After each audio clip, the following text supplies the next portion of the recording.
في المؤمنين الصادقين رجال. Pyetja e cila vijon thot, a duhet të këndoj me zë namazet farze?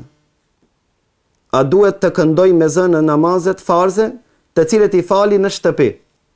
Pra njeri i cili s'ka arrit të fal namazin me xhamat, namazet farze, a është obligim ai që të lexon me zë, apo nuk e ka obligim që të lexon me zë? Kjo është pyetje. Pra dietar kanë ndryshuar mendimin e tyre.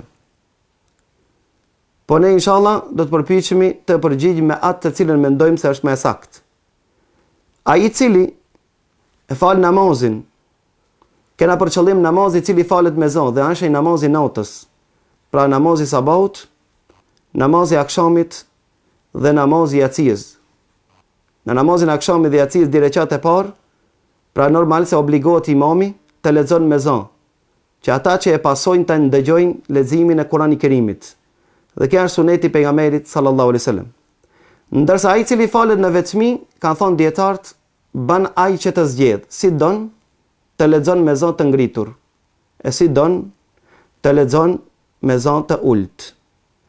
Cila është më e preferuar në namazet që lexohen me zë, të lexohet me zë përderisa nuk i pengon të qertë.